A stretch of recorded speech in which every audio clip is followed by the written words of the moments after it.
Okay, let's go with the test bench of BCD counter.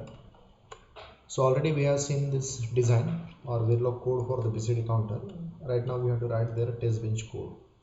So to write that test bench code, again we have to go with that new source. So new source, choose here that Verilog test pictures, write here the file name tb underscore bcd underscore counter. Here we are going to write the test bench for BCD counter. That's why we have to choose that BCD counter file. Next, finish. So default template will generate for test bench. It is taken as the register clock, register reset, output wire, and the unit under test. Again, it is same as we have seen that D flip flop. So we initialize that clock by 1 tick B0. 1 tick B0. We initialize the reset is initially we are getting that 1 tick B1. That means when the reset is 1, your your count should be 0. We wait for some durations, and after some durations we are making that reset is 1. Reset is 0. We are making it reset is 0.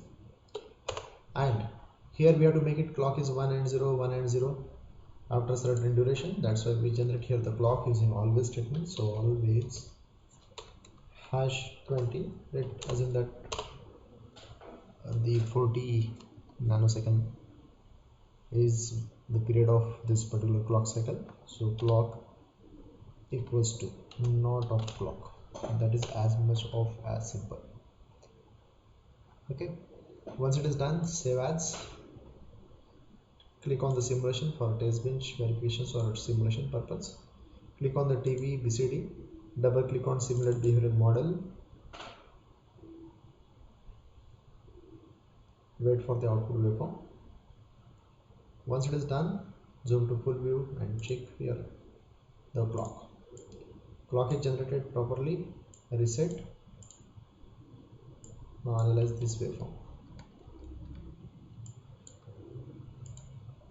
When the clock is not rising edge, reset is 1, it is at default state. It is synchronous clock.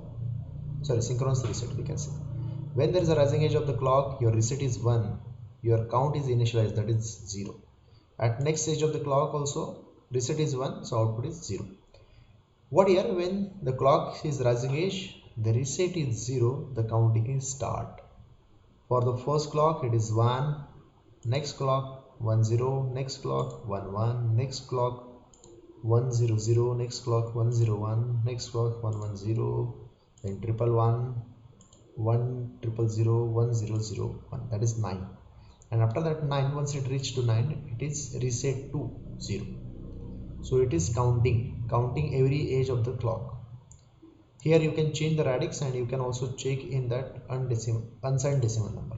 So what here, 0 1 2 3 4 5 6 7 8 9.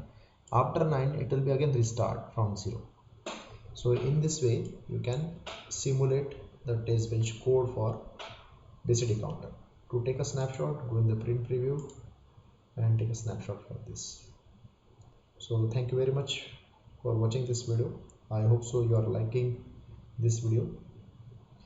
We will meet in that the last experiment of ECD lab, that experiment number 8 for 4-bit adder. Thank you.